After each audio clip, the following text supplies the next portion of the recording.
berada dan mendengar pertanyaan dari Xiaoyan ini. Pemimpin dari kelompok yang merupakan kelompok macan merah pada saat ini sedikit terdiam.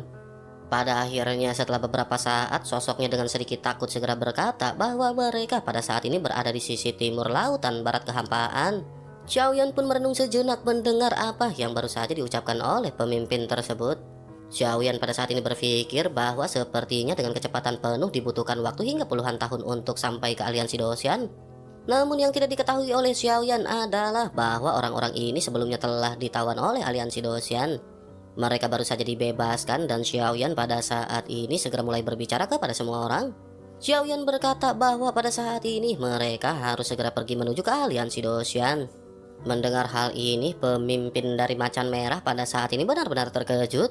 Ia benar-benar merasa takut dan tidak ingin lagi berhadapan dengan orang-orang dari aliansi Dosian. Sosoknya pada akhirnya segera menjelaskan bahwa mereka baru saja dibebaskan oleh orang-orang dari aliansi Dosian. Mereka pada saat ini sudah berniat untuk mengubah profesi mereka. Mereka tidak ingin merampok lagi dan mereka tidak ingin berurusan dengan orang-orang aliansi Dosian. Mendengar apa yang dikatakan oleh si pria, Xiaoyan yang pada saat ini menutup matanya segera kembali berbicara dengan tenang. Xiaoyan berkata bahwa mereka memiliki pilihan untuk ke aliansi Dosian atau ia akan membuang mereka semua dari Bahtera. Sebaiknya mereka pada saat ini menentukan apa yang akan mereka pilih karena ia tidak memiliki banyak waktu. Mendengar apa yang dikatakan oleh Xiaoyan, pemimpin dari kelompok ini pun seketika memiliki ekspresi pahit di wajahnya. Ia pada akhirnya tidak memiliki pilihan lain selain menuruti apa yang baru saja diperintahkan oleh Xiaoyan. Namun meskipun begitu, sosoknya pada saat ini berkata bahwa ia dapat mengirim Tuan ke aliansi Dosian. Tetapi Tuan harus berjanji untuk menyelamatkan hidup mereka. Mereka benar-benar takut dengan orang-orang dari aliansi Dosian dan mereka tidak ingin berakhir dalam kesialan berhadapan dengan orang-orang aliansi Dosian. Mendengar hal tersebut, Xiaoyan pun sedikit tersenyum dan berkata agar mereka jangan khawatir. Ia adalah yang mulia surga ke-9 dari aliansi Dosian dan ia akan menjaga mereka tetap aman. Mendengar apa yang dikatakan oleh Xiaoyan pada saat ini, pemimpin dari kelompok macan merah sedikit ragu. Mereka pada saat ini tidak bisa memastikan identitas Xiaoyan benar atau tidak. Namun meskipun begitu, ia hanya bisa patuh dan menganggukkan kelapanya. Sementara itu di sisi lain, pada saat ini Xiaoyan kembali bertanya berapa lamakah waktu yang dibutuhkan untuk bisa mencapai aliansi Dosian. Pemimpin kelompok ini pun segera berkata setidaknya dibutuhkan waktu 20 tahun untuk terbang dengan kecepatan penuh. Xiaoyan masih dengan tetap tenang segera berkata bahwa kecepatan ini masih bisa lebih ditingkatkan. Pemimpin kelompok ini pun seketika tersenyum getir. Sosoknya lanjut berkata bahwa mereka tidak memiliki cukup pil origin ki di tangan mereka. Menanggapi hal tersebut, Xiaoyan tanpa banyak bicara segera mengeluarkan pil origin ki dari tangannya. Xiaoyan pun melempar puluhan juta pil origin abadi langsung kepada pemimpin tersebut. Melihat apa yang dilakukan oleh Xiaoyan, si pemimpin pada saat ini benar-benar terkejut. Namun ia tidak memiliki pilihan lain selain melakukan apa yang diperintahkan oleh Xiaoyan. Pada akhirnya sosoknya segera mundur meninggalkan Xiaoyan dan segera memutar arah menuju ke aliansi Dosian. Sekitar 5 tahun kemudian, Bahtera pada saat ini tiba-tiba berhenti seolah-olah menabrak sesuatu. Goncangan lambung kapal ini juga membuat Xiaoyan perlahan seketika membuka matanya. Xiaoyan segera bertanya kepada pemimpin mereka apakah yang pada saat ini sedang terjadi. Pemimpin itu pun segera berkata bahwa ada orang yang menghalangi jalan mereka.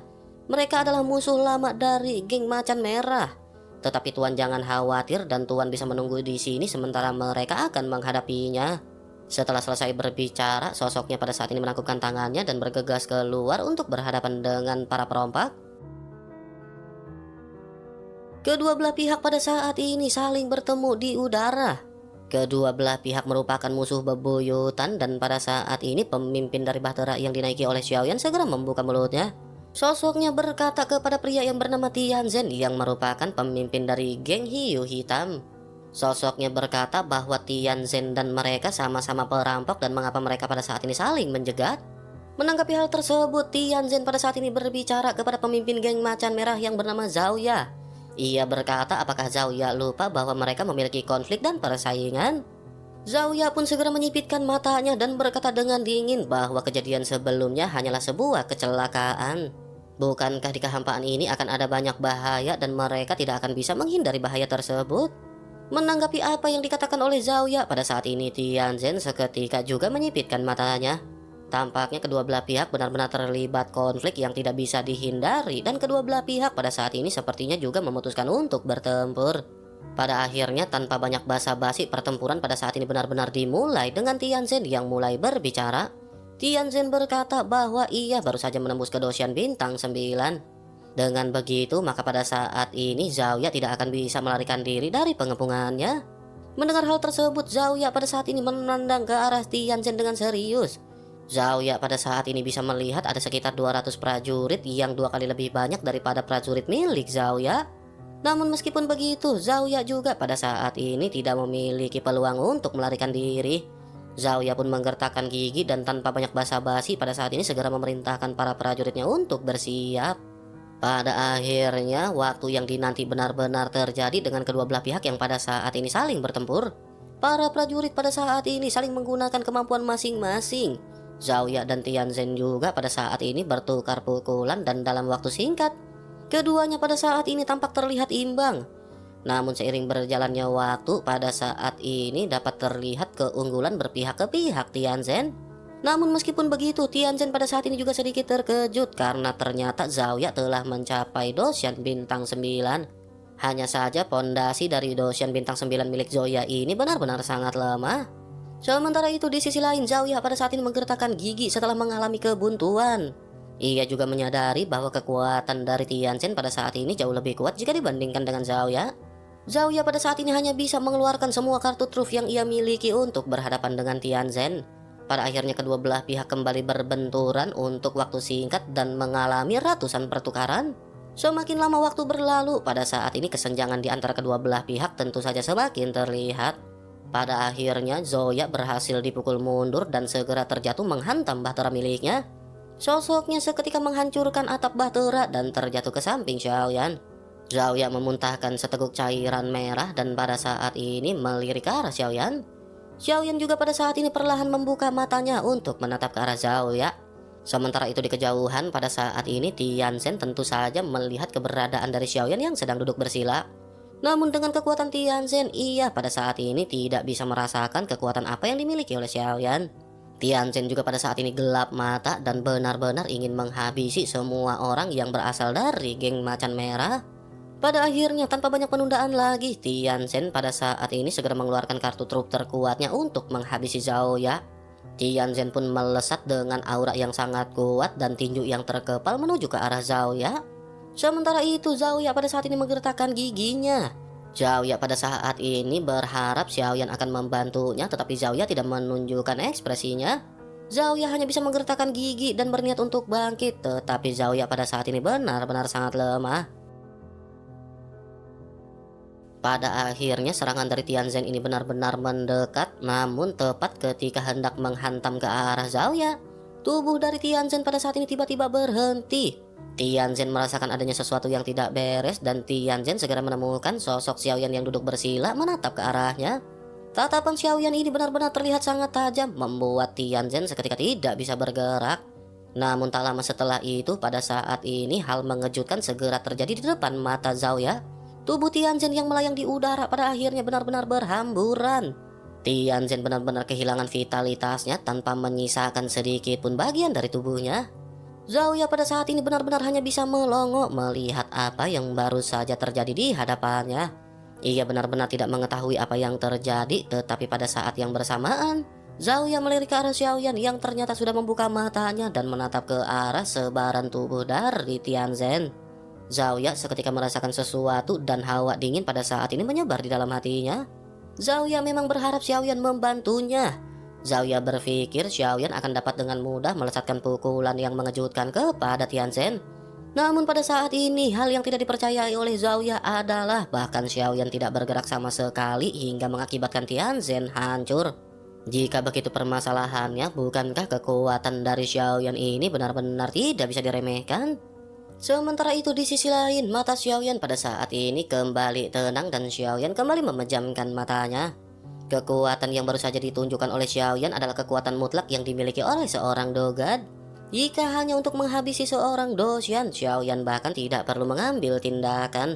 Hanya dengan tekanan yang kuat saja sudah cukup untuk Xiaoyan menghancurkan mereka secara bersamaan. Pada akhirnya setelah momen ini, suara pertempuran di seluruh Bahtera juga terdiam hampir seketika. Semua orang pada saat ini memandang ke arah Xiaoyan yang duduk bersila dengan tatapan ngeri. Zhao yang berada dalam keadaan menyedihkan juga pada saat ini berusaha untuk bangkit. Zhao berdiri dengan gontai sebelum akhirnya menghadap ke arah Xiaoyan dan segera menangkupkan tangannya. Dengan sedikit bersemangat, Zhao segera mengucapkan terima kasih kepada Xiaoyan karena telah menyelamatkan hidup mereka. Menanggapi apa yang dikatakan oleh Xiaoyan pada saat ini segera mulai berbicara apakah Zhao ingin menjadi pengikut dari Xiaoyan. Zhao pun seketika tertegun sejenak mendengar apa yang dikatakan oleh Xiaoyan. Zhao pun segera berlutut di tanah dan bersujud berkali-kali dengan penuh hormat. Zhao lanjut berkata bahwa Zhao bersedia menjadi pengikut Tuan seumur hidupnya. Menanggapi hal tersebut, Xiaoyan pada saat ini kembali membuka matanya dan memandang ke arah Zhao sambil berbicara perlahan. Xiaoyan berkata bahwa untuk menjadi pengikut Xiaoyan, Zhao sengaja mengambil jalan memutar untuk mencari musuhnya.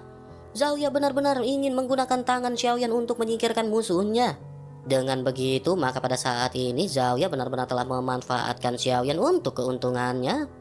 Mendengar apa yang dikatakan oleh Xiaoyan, pada saat ini Zhao benar-benar gemetar dan hanya bisa memaksakan senyumnya.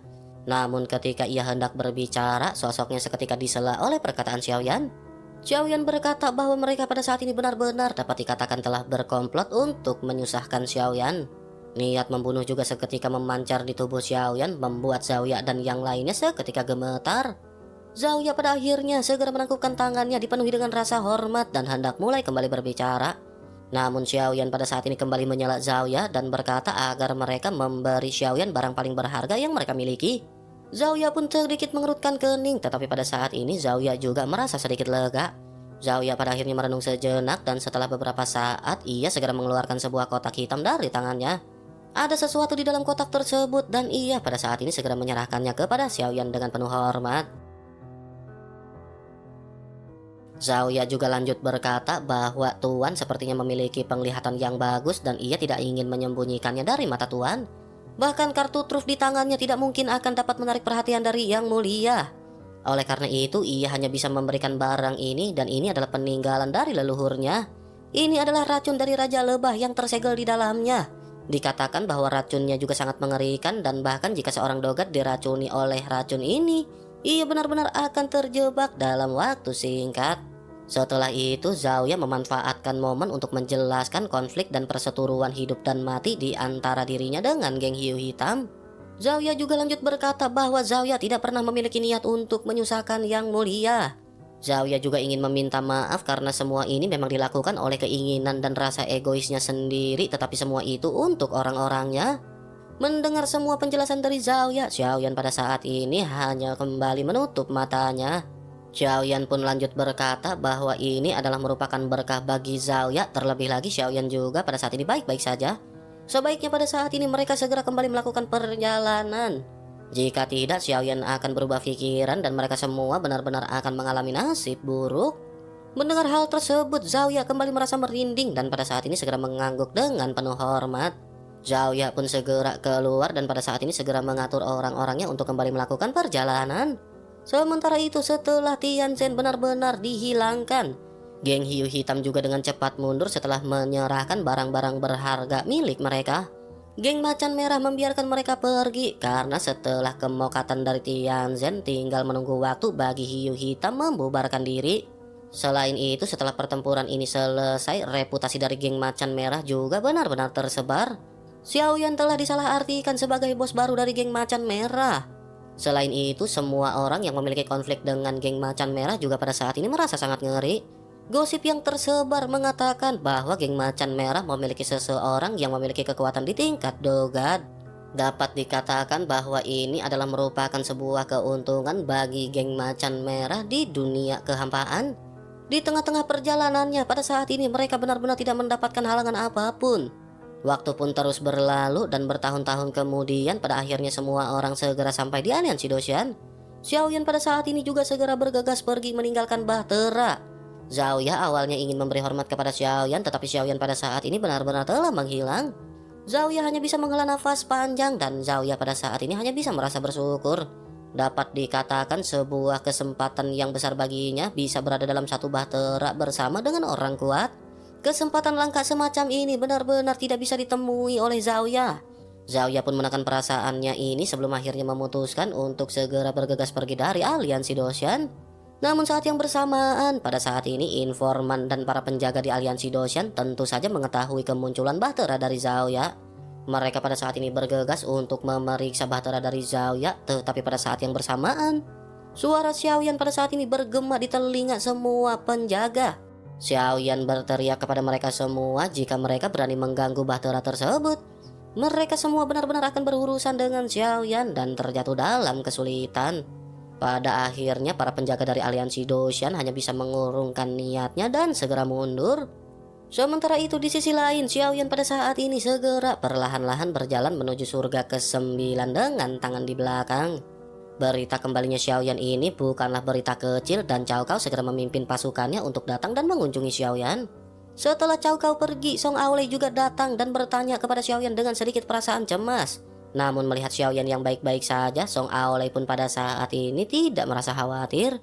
Selain itu, setelah kembali ke aliansi Doshan, Xiaoyan juga telah menerima instruksi untuk pergi ke tempat hukuman ilahi. Tampaknya semua yang mulia dan orang-orang penting di aliansi Doshan juga telah pergi ke tempat tersebut. Sementara itu, Xiaoyan sedikit mengerutkan kening dan bertanya-tanya apakah yang dimaksud dengan tempat hukuman ilahi. Mendengar apa yang dipertanyakan oleh Xiaoyan, Jie secara alami mengetahui satu atau dua hal mengenai hal tersebut.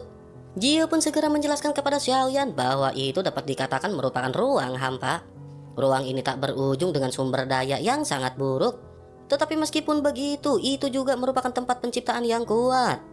Hanya yang mulia dan beberapa orang kuat yang memenuhi syarat untuk bisa memasuki tempat tersebut.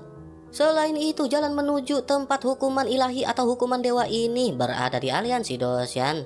Yang mulia Xiaofeng tampaknya sudah terlambat dan pada saat ini yang mulia Xiaofeng juga diminta untuk segera pergi ke sana. Mendengar apa yang dijelaskan oleh Jie, Xiaoyan pada saat ini menganggukkan kelapanya. Xiaoyan pada akhirnya tidak memiliki pilihan lain selain melangkah pergi ke tanah hukuman dewa. Xiaoyan pun segera melangkah ke lubang cacing yang menuju ke tanah hukuman dewa. Tempat hukuman dewa ini seperti apa yang dikatakan oleh Jie. Ini adalah tempat yang mirip dengan ruang hampa dan tidak memiliki detail konkret dan bukan berasal dari 3000 alam. Tempat ini benar-benar berada dalam area hampa dan tempat ini juga merupakan tempat yang membuat takut banyak orang. Hal itu dikarenakan selama ribuan tahun yang tak terhitung jumlahnya, semua orang yang melakukan kejahatan yang sulit dibasmi telah diasingkan di tempat ini. Dengan begitu akan ada banyak dewa-dewa ganas dan roh jahat di mana-mana di dalamnya. Terlebih lagi bahkan sosok yang menjaga tempat ini juga memiliki kekuatan yang tak terkira. Penjagaan yang kuat ini tidak hanya untuk mencegah orang-orang jahat tersebut kabur, melainkan ada tujuan yang jauh lebih penting. Tujuan penting ini adalah untuk menekan orang-orang dari luar 3000 alam bergegas masuk. Dapat dikatakan tempat ini merupakan portal dan pintu masuk atau keluar dari 3000 alam. Namun meskipun begitu, di kehampaan ini terdapat banyak sekali planet yang tampak rusak. Sejumlah besar racun juga pada saat ini terus meresap ke dalam planet-planet ini. Saking beracunnya gas-gas tersebut, jika gas-gas ini terkena atau terhirup oleh orang dengan kekuatan Doshan, tubuh mereka bahkan benar-benar akan langsung membusuk. Selain itu, tempat hukuman dewa ini juga sangat besar dan hanya ada sedikit orang yang mengetahui ukuran spesifiknya. Konon katanya tempat ini dulunya adalah tempat di 3000 alam. Namun tempat ini telah dikalahkan hingga pada akhirnya tempat ini benar-benar tidak memiliki penghuni. Oleh karena itu, sumber daya energi di tempat ini juga sangat buruk. Energi spiritual langit dan bumi, bahkan origin ki di sini juga benar-benar sangat kacau. Sumber origin ki di sini benar-benar sangat langka sehingga persaingan untuk mendapatkan sumber daya di sini seringkali berujung pada pertempuran sengit. Faktanya secara singkat dapat dikatakan tempat ini lebih cocok disebut dengan sebuah neraka. Sementara itu kembali ke Xiaoyan yang pada saat ini sedang melakukan perjalanan di lubang cacing. Tak lama setelah Xiaoyan melakukan perjalanan, tiba-tiba tekanan gravitasi yang sangat kuat pada saat ini menekan Xiaoyan. Tekanan kuat ini benar-benar di luar imajinasi Xiaoyan, mengakibatkan Xiaoyan seketika terjatuh pingsan. Entah berapa lama Xiaoyan menutup matanya dan pada saat ini Xiaoyan terlihat terbaring di tanah yang berlumuran darah. Tanah ini memancarkan bau darah yang sangat menjijikan. Ini adalah planet yang sepi yang serba merah dan terdapat banyak sekali gunung berapi. Banyak sekali gunung berapi yang meletus setiap waktu. di tengah-tengah sebuah ledakan gunung berapi saat udara di sini dihirup ke paru-paru. Hal tersebut akan segera menimbulkan sensasi terbakar yang sangat tidak nyaman. Tidak diketahui sudah berapa lama Xiaoyan terbaring di sana hingga pada akhirnya Xiaoyan pada saat ini membuka matanya. Namun Xiaoyan tampak lemas dan terlihat tubuh Xiaoyan pada saat ini telah rusak parah. Sejumlah besar energi kematian juga pada saat ini mengalir ke tubuh Xiaoyan, membuat tubuh Xiaoyan tidak mampu beradaptasi. Energi di dalam tubuh Xiaoyan pada saat ini benar-benar terkuras oleh energi kematian. Energi ini benar-benar menimbulkan efek buruk termasuk dengan efek penuaan. Terlebih lagi rasa sakit juga pada saat ini terasa di tubuh Xiaoyan. Namun meskipun begitu, Xiaoyan pada saat ini hanya bisa terus tetap tenang sambil menatap ke arah langit yang berwarna merah. Xiaoyan pada saat ini tidak bisa menggerakkan tubuhnya akibat serangan dari energi kematian. Xiaoyan pada saat ini berpikir bahwa Xiaoyan hanya bisa berbaring dengan tenang sambil mencari sebuah solusi. Dengan energi kematian yang pada saat ini melekat di tubuh Xiaoyan, pemulihan tubuh Xiaoyan juga benar-benar terhambat dan Xiaoyan pada saat ini hanya bisa menggertakkan gigi. Xiaoyan masih terus mencari cara untuk bisa beradaptasi dengan lingkungan sekitar dan hanya bisa terus berbaring. Namun setelah beberapa saat, pada saat ini terdengar suara bergegas melintas di atas langit. Xiaoyan bisa melihat ada 7 atau 8 orang kurus yang melesat membawa mayat di pundak masing-masing. Xiaoyan juga pada saat ini sedikit terkejut karena tiba-tiba mereka berhenti setelah pemimpin mereka melambaikan tangan. Xiaoyan memperhatikan pemimpin yang pada saat ini menoleh ke arah Xiaoyan. Sosoknya seketika kembali melambaikan tangan dan seorang pada saat ini bergegas melesat ke arah Xiaoyan. Sosok kurus ini seketika memperhatikan Xiaoyan. Melihat mata Xiaoyan yang terbuka, tiba-tiba sosoknya tertawa dan berkata kepada pemimpin mereka bahwa pria ini masih hidup. Mendengar hal tersebut, pemimpin itu pun segera melesat ke arah Xiaoyan dan memperhatikan Xiaoyan. Sosoknya pada saat ini bisa merasakan kekuatan Xiaoyan dan ia mengetahui bahwa Xiaoyan merupakan orang hebat. Hanya saja si pria juga pada saat ini menghela nafas karena Xiaoyan juga telah terjangkit oleh energi kematian. Pria itu pun seketika bergumam bahwa orang ini telah diserang oleh energi beracun. Racun ini juga telah menyerang jantungnya, terlebih lagi energi kematian juga telah menyebar. Tidak mungkin pulih baginya dari cedera seperti ini dan ia sepertinya hanya bisa dikorbankan. Setelah selesai berbicara, sosoknya pada saat ini segera memerintahkan pria lainnya untuk membawa Xiaoyan. Xiaoyan hanya bisa terdiam sambil membuka matanya dan bertanya-tanya siapakah orang-orang ini. Apa yang dilakukan oleh orang-orang ini di dalam kehampaan yang tak berpenghuni. Sementara itu kelompok ini pada akhirnya segera kembali berlari kencang dengan membawa banyak mayat, begitu juga dengan tubuh Xiaoyan. Xiaoyan yang pada saat ini masih membuka matanya terus-menerus memperhatikan lingkungan di sekitar. Setelah cukup lama berjalan, pada akhirnya kelompok ini berhenti di sebuah gunung berapi yang besar. Xiaoyan juga pada saat ini bisa melihat ada lebih banyak orang yang berkeliling di sekitar bibir kawah. Xiaoyan tidak tahu apa yang dilakukan oleh orang-orang ini. Tetapi Xiaoyan bisa melihat bahwa di antara orang-orang ini mereka membawa mayat di punggung masing-masing. Di antara mereka pada saat ini setidaknya ada yang membawa 1, 2 atau bahkan 3 mayat di punggung mereka. Semua orang ini berkeliling menghadap ke arah bibir kawah dan mata mereka semua tertuju kepada kawah. Xiaoyan juga pada saat ini bisa melihat ada sesosok yang mengenakan jubah yang berbeda dari orang-orang lainnya. Xiaoyan menyadari tampaknya ini adalah pemimpin dari orang-orang ini. Sementara itu di sisi lain, pada saat ini sosok yang berjubah itu pun seketika membuka mulutnya. Sosoknya berkata bahwa sepertinya mereka semua telah sampai pada puncaknya. Semua orang pada saat ini telah berkumpul dan mereka harus segera menjalankan tugas mereka. Sementara untuk mereka yang belum sampai, ia khawatir mereka telah mengalami kecelakaan dan tidak akan tiba. Sebaiknya mereka pada saat ini memulai prosesnya dan ia akan memimpin mereka.